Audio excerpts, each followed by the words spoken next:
Author A.J. Jacobs and a team of researchers with genealogy websites MyHeritage.com and Genie.com have recently developed a family tree showing that Hillary Clinton and Donald Trump are distant cousins. They share royal blood that runs deep in their family lines.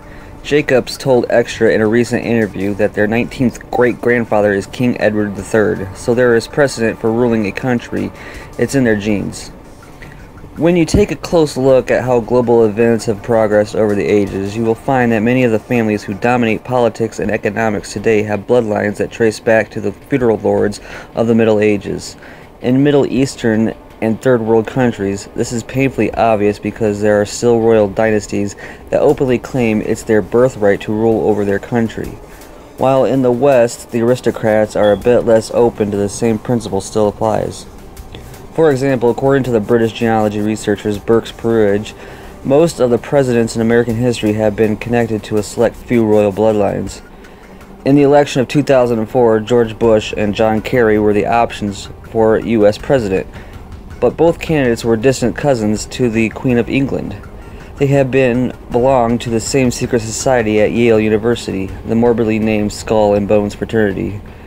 A young girl recently made the royal connections famous when her science fair project concluded that with the exception of Martin Van Buren, all U.S. commanders-in-chief, including current President Barack Obama, were descendants of a medieval English king known as Vlad the Impaler.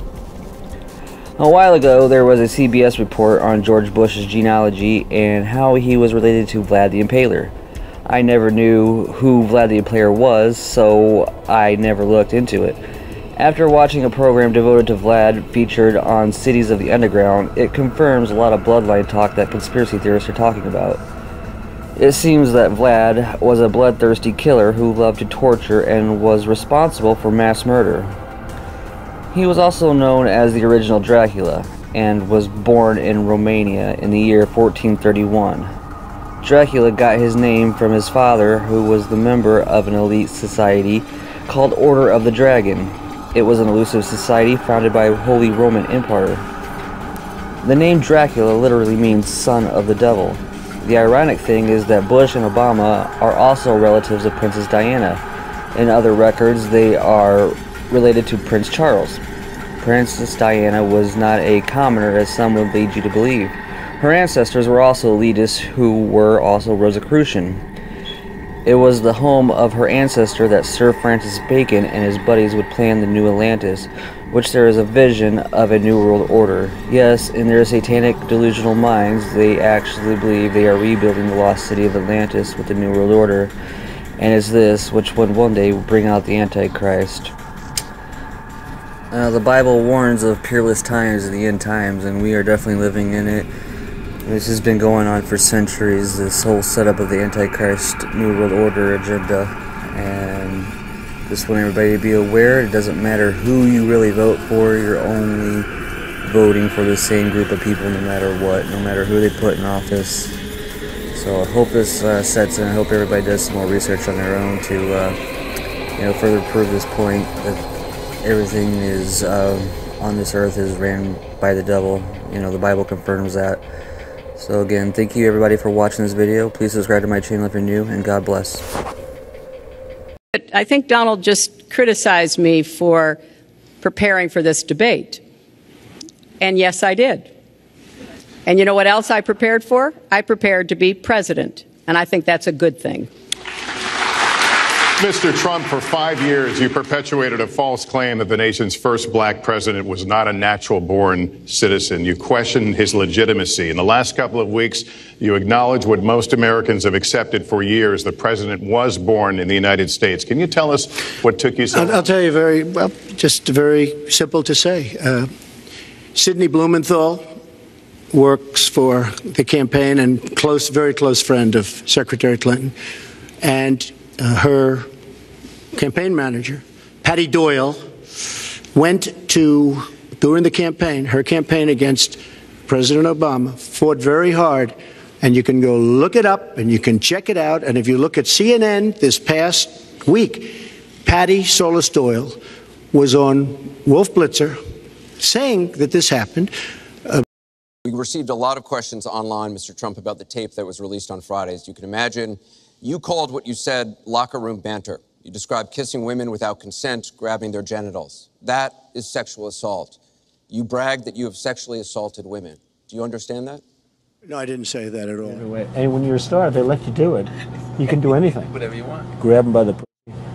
I don't think you understood what was said. This was locker room talk. I will take care of ISIS. So, Mr. And Trump, we should get on to much more important things and much bigger things. just for the record, though, are you saying that what you said on that bus 11 years ago, that you did not actually kiss women without consent or grope women without consent? I have great respect for women.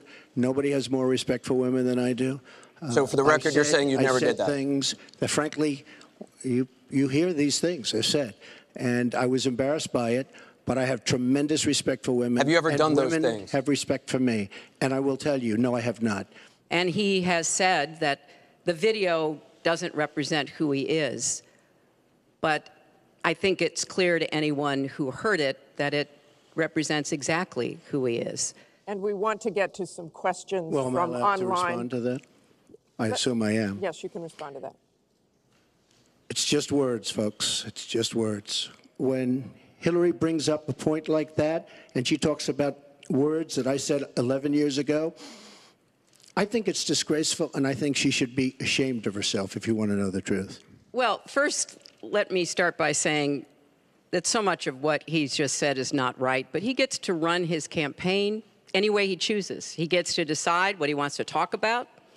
Instead of answering people's questions, talking about our agenda, laying out the plans that we have that we think can make a better life and a better country, that's his choice. When I hear something like that, I am reminded of what my friend Michelle Obama advised us all. When they go low, you go high. And he needs to take responsibility for his actions and his words. Because Bernie Sanders, between superdelegates and Deborah Wasserman Schultz, he never had a chance. And I was so surprised to see him sign on with the devil. But if I win, I am going to instruct my Attorney General to get a special prosecutor to look into your situation. And honestly, you ought to be ashamed of yourself. Secretary Clinton. It's just awfully good that someone with the temperament of Donald Trump is not in charge of the law in our country. Because you'd be in jail. Please allow her to respond. She didn't talk while you talked. Yes, that's true. I didn't. Because you I have didn't nothing in to the say. first debate, and I'm going to try not to in this debate because I'd like to get to the questions that the people have brought here tonight to talk to us about. And get off this question. Okay, Donald, I know you're into big diversion tonight, anything to avoid talking about your campaign and the way it's exploding and the way Republicans are leaving you. But Let's at see what least happens focus at Allow her on to some of respond. the Let's see what issues happens. to avoid talking about your campaign and the way it's exploding and the way Republicans are leaving you. But Let's at see what least happens focus at- Allow her on to some of respond. the Let's see what issues happens. that people care about tonight. Let's get to their questions. We have a question here from Ken Karpowitz. He has a question about health care. Ken? I'd like to know, Anderson, why aren't you bringing up the emails? I'd like to know. Why aren't you We getting brought up to the bottom? emails. No, it hasn't. It hasn't. And it hasn't been finished at all. Ken Karpowitz has a question. It's nice to 1-on-3. What will you do to bring the costs down and make coverage better? That first one goes to Secretary Thank Clinton you. because you started out the last one to the audience. If he wants to start, he can start. This- No, go ahead, Donald. No, I'm a gentleman, Hillary. Go ahead. Secretary Clinton? Mr. Trump, in December, you said this. Donald J. Trump is calling for a total and complete shutdown of Muslims entering the United States until our country's representatives can figure out what the hell is going on. We have no choice. We have no choice. Your running mate said this week that the Muslim ban is no longer your position. Is that correct? And if it is, was it a mistake to have a religious test? The Muslim ban is something that, in some form, has morphed into a extreme vetting from certain areas of the world. Hillary Clinton wants to allow. And Hundreds why of did it thousands. morph Excuse into me, that? No, excuse did me. you? No, answer the question. Why Do don't you you still interrupt believe? her? You I interrupt do. me all the time. Why don't you Would you interrupt her? please explain whether or not the Muslim ban still stands? It's called extreme vetting.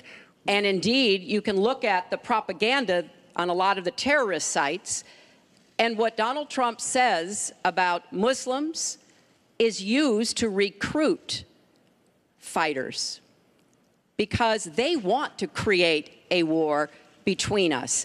And the final thing I would say, this is the 10th or 12th time that he's denied being for the war in Iraq. We have it on tape. The entire press corps has looked at it. It's been debunked, but it never stops him from saying whatever he wants to say. Has not been debunked. Are you for invading Iraq? Yeah, I guess so. I wish it was. I wish the first time it was done correctly. So please, Has not been debunked. And go to HillaryClinton.com and you can see it. I was against the war in Iraq. Has not been debunked. The New York Times published 3 pages of your 1995 tax returns. They show you claimed a $916 million loss, which means you could have avoided paying personal federal income taxes for years. You've said you pay state taxes, employee taxes, real estate taxes, property taxes. You have not answered, though, a simple question. Did you use that $916 million loss to avoid paying personal federal income taxes for years? Of course I do. Of course I do. Can you say how many years you have avoided paying personal federal income taxes? No, but I pay tax, and I pay federal tax, too. But I have a write-off. A lot of it's depreciation, which is a wonderful charge. I love depreciation. She's given it to us. Hey, if she had a problem, for 30 years she's been doing this, Anderson. I say it all the time. She talks about health care. Why didn't she do something about it? She talks about taxes. Why didn't she do something about it? Well, here we go again. I've been in favor of getting rid of carried interest for years, starting when I was a senator from New York. But that's not the point here. Why didn't you do it? Why didn't you do it? Because I was a senator with a Republican president. Oh, really? I will be the president. You could have done it. If you were an effective senator, you could have done it. If you were an effective senator, you could have done it. But you were not an effective Please allow her to senator. respond. She didn't interrupt you. Under our Constitution, presidents have something called veto power. Look, he has now said repeatedly, 30 years this and 30 years that. So let me talk about my 30 years in public service. I'm very glad to do so. 8 million kids every year have health insurance because when I was First Lady, I worked with Democrats and Republicans to create the Children's Health Insurance Program. Hundreds of thousands of kids now have a chance to be adopted because I worked to change our adoption and foster care system. After 9/11, I went to work with Republican mayor, governor, and president to rebuild New York and to get health care for our first responders who were suffering because they had run toward danger and gotten sickened by it. 400 pieces of legislation have my name on it as a sponsor or co-sponsor when I was a senator for 8 years. I worked very hard and was very proud to be reelected in New York by an even bigger margin than I had been elected the first time. And as president, I will take that work, that bipartisan work, that finding common ground, because you have to be able to get along with people to get things done in Washington. Thank you, Secretary. And I've proven that I can. And for 30 years, I've produced results for people. Thank you, Secretary. We're going to move on to Syria. Both of you have mentioned that. She said a lot of things. I think we should be allowed to maybe Mr. Trump, we're going to dispute go it, on. This because is she has about been the a audience. disaster as a senator. Mr. Trump, A we're disaster. going to move on. But I want to emphasize that what is at stake here is the ambitions and the aggressiveness of Russia. Russia has decided that it's all in Syria, and they've also decided who they want to see become president of the United States, too, and it's not me. I've stood up to Russia. I've taken on Putin and others, and I would do that as president. I think wherever we can cooperate with Russia, that's fine. And I did as Secretary of State. That's how we got a treaty reducing nuclear weapons. It's how we got the sanctions on Iran that put a lid on the Iranian nuclear program without firing a single shot. Thank you, Secretary Clinton. First of all, Mr. she Trump. was there as Secretary of State with the so-called line in the sand, which... No, I wasn't. I was gone. I hate to interrupt you, but you were in contact. Excuse me. At some point, we need to do some You were in total contact here. with the White House. Trump, so Mr. what's Trump, the your purpose? 2 minutes And one is thing I have to say, your 2 minutes I don't is like up. Assad at all, but Assad is killing ISIS. Russia is killing ISIS, and Iran is killing ISIS, and those three have now lined up because of our weak foreign policy. Mr. Trump, let me repeat the question. If you were president, what would you do about Syria and the humanitarian crisis in Aleppo? And I want to remind you what your running mate said. He said provocations by Russia need to be met with American strength, and that if Russia continues to be involved in airstrikes along with the Syrian government forces of Assad, the United States of America should be prepared to use military force to strike the military targets of the Assad regime. Okay. He and I haven't spoken, and I disagree. I disagree. You disagree with your running mate. I think we have to knock out ISIS. How stupid is our country? There are sometimes reasons the military does that.